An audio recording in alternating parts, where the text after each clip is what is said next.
Hey, what's going on everybody? Commander Crane here, and we are back with another standard deck tech, and today we're going to be talking about the list that I'm going to be playing for the standard RCQ season, and that deck is Wilt-Leaf Aggro. So for those who are not familiar with the channel or haven't watched a video on the channel before, I did recently feature a Pioneer Wilt-Leaf Aggro deck, and it's very, very strong as well, and honestly plays a ton of similar cards. So at the end of the video, you definitely should check out the Pioneer list. But today, we're going to be talking about the standard list that I will be playing. So obviously, some things might change. You know, we're going to get some new sets that come into the format before the actual RCQ season is done. But as of right now, featuring cards from Foundations, this is what I'm going to be playing. So the star of the entire deck is Wilt-Leaf Liege, a brand new reprint from Magic Foundations. It was legal back in, I want to say it was Shadowmoor, or I think it was actually Eventide, and then now it's back in standard. Wilt-Leaf Liege, so other green creatures you control get +1/+1, and other white creatures you control get +1/+1, and then it has the really nice Loxodon Smiter discard effect there, which is really, really strong.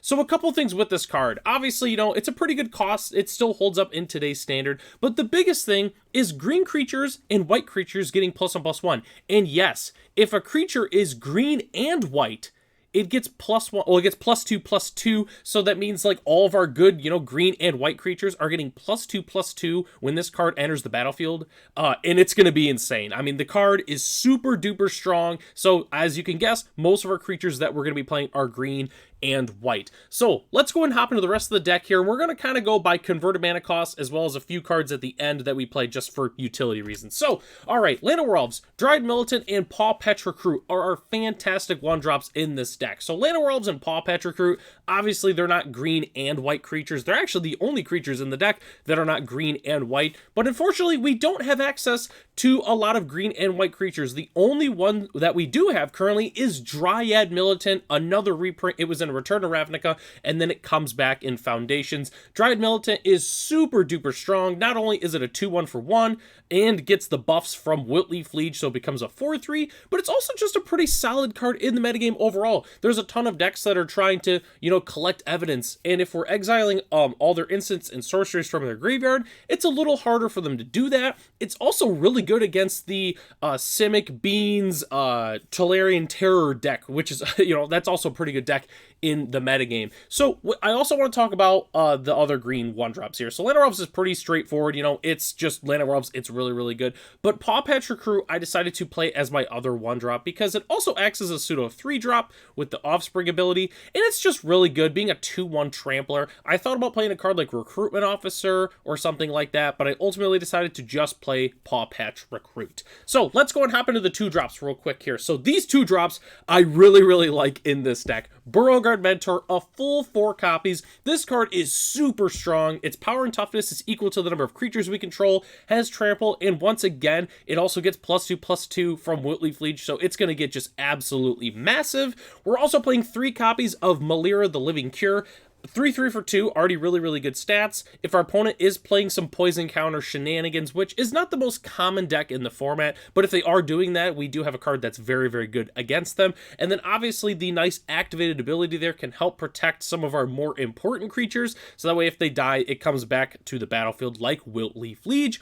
And then we're also playing 4 copies of Seraphic Steed. I love this card in this deck.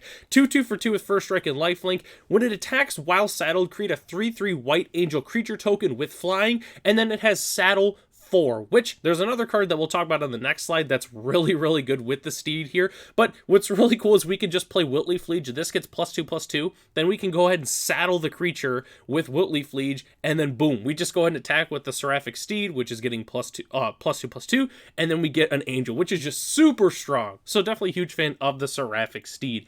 Next slide here, some of our super duper strong 3-drops. We're playing 2 Cutzel Malamet Exemplar, 2 Tristani 3 Whispers, and 2 Wily Duke, I'm sorry if I mispronounce this, a Teen Hero?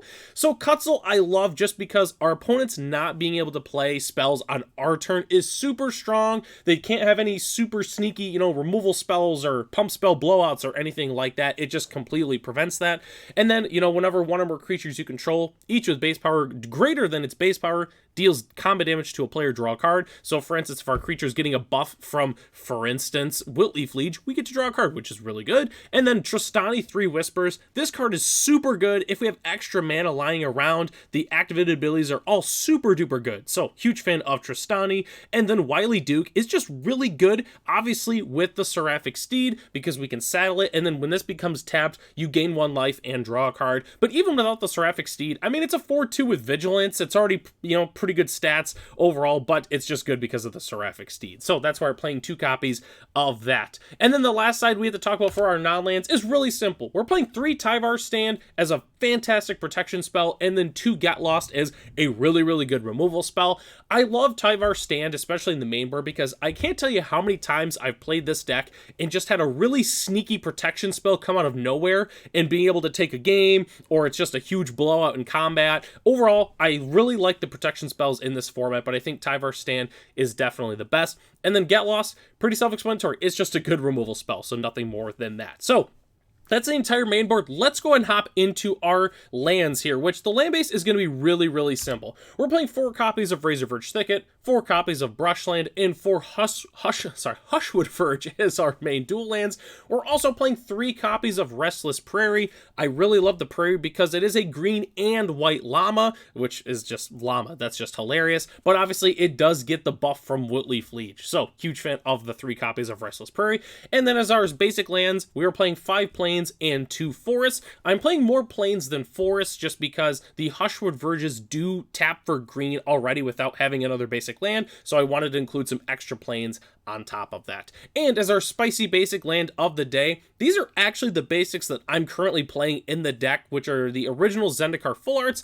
I've always had a ton of these, and I really, really like the art to them, so that's why I always play these specific ones, especially in standard or just with green-white decks in general. So that's the entire main board. Let's go and hop into the sideboard. So for those who are longtime viewers of the channel, I'm doing things a little bit different. I'm going way more in-depth on the sideboard than I usually do. Usually I just kind of give like a, generic, this is maybe what you should be looking out for. But in terms of the exact list that I'm going to be playing in the format, I wanted to go ahead and share my specific numbers and kind of explain why I'm playing specific cards. So let's go ahead and hop into it here. So 3 copies of Elspeth's Smite. The card is just super good against mono red. Obviously, they have a ton of creatures like, what's the big one? Heartfire Hero, that's just really good, dealing all that damage when it dies, and this exiles that, which is really, really important. So that's why we're playing 3 copies of Elspeth's Smite, and then 1 more Get Lost is just an extra removal spell.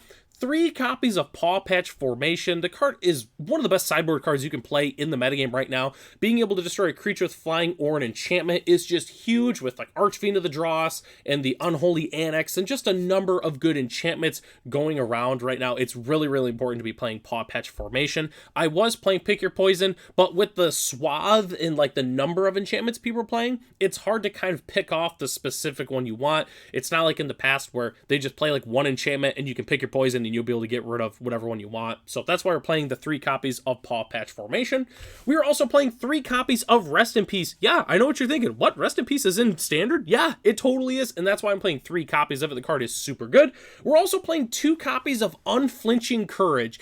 I'll be honest with you, the main reason I'm playing this card in my deck is because it's always been a pet card of mine, but the card is also just strong in general. Just imagine putting this on like a Burrowguard Mentor. It's absolutely over at that point. Just being able to put it on a big trampler and now getting lifelink is just super strong. So definitely a huge fan of the Unflinching Courage. And then rounding out our sideboard, we're playing 2 copies of Surge of Salvation and then 2 copies of Invasion of Gobakhan. I love Surge of Salvation as like an extra protection spell, but also because it helps protect against cards like Brotherhood's End, Slagstorm, and Pyroclasm, which is super duper important. And then Invasion of Gobakhan is just a really good card. You get the front side there. It's nice like having this sort of effect in white. You get all the information what your opponent's doing, and then obviously, making like, for instance, like their Sunfall or something costs 2 less or 2 more mana to cast. And then you get the flip side there where if they happen to get a really nice removal spell, you can just give your creatures hexproof and indestructible, and it kind of incentivizes attacking a little bit just because they get a 1/1 counter well, each creature that attack gets a 1/1 counter. So definitely huge fan of the Light Shield Array / Invasion of Kobukon in the sideboard as well. So don't go anywhere yet, though. Still to talk about our budget options for the deck. So the budget options is going to be really, really simple. Swap the Hushwood Verge and the Get Lost. You also can do Tyvar's Stand, but, you know, they're about $2 a piece, which isn't too bad. But that's really all there is for the most part. I mean, Hushwood Verge, they go for about $4 US a piece. That's about it. And then the Get Lost, they do go for like about 7.5. So there's a couple of good substitutes you could make if you wanted to swap those out. But that's pretty much it. This entire deck is super cheap. And right now, as it's currently constructed, it's only $84 US, which is super cheap for a fully tuned deck of any format, really. I mean, just $84 is super cheap, but I was able to get the budget list down to $41 US, and all I did, I trimmed the Hushwood Verge, the Tyvar Stand, and the Get Lost. That's it. That's all I trimmed. I just put in a couple extra basics in place of the Hushwood Verge. I think I threw in Valorous Stance instead of the Get Lost, because I also wanted, like, an indestructible spell because I did swap the Tyvar Stand with Snakeskin Veil, so I wanted that sort of effect still, which, yeah, Valor Stance is in Standard still, by the way, which not a lot of people really knew about that, but the budget list only being $41 is incredibly cheap. So if you like Wilt-Leaf Liege, or you like white aggro decks, or you're looking for something fun to play at your FNM, or if you also want to play this in your RCQ season, I think that this is a fantastic option. I think it has a good matchup against a number of different decks in the overall format, and I'm really excited to be jamming this list because, for those who are unfamiliar, Wilt-Leaf Liege is one of my favorite cards in Magic in general, and I'm very excited to be able to happy to be able to play it in another format besides Modern, which it is definitely long gone from the Modern format, and overall seems like a really, really strong player in Standard. So that takes us to the end of the video here. Thanks so much for watching. The deck lists are in the description below if you'd like to check them out for yourself. Huge shout out to our channel members, Ralph, Matt, Arcadius, Ray, Gary, Sarwanoki, and Night Red 3. If you were interested in being a channel member, it's only $1 US a month. You get access to the exclusive Commander Crane Discord, as well as other features here on the channel. And we are currently on our way to 1,000 subscribers for the channel, and we're getting really, really close. So if you're not subscribed, I definitely would consider subscribing, because we're going to be doing a huge giveaway once we get to 1,000 subscribers, and you definitely won't want to miss it. So I'm Commander Crane. Thanks for watching this video, and I hope to catch you in the next one.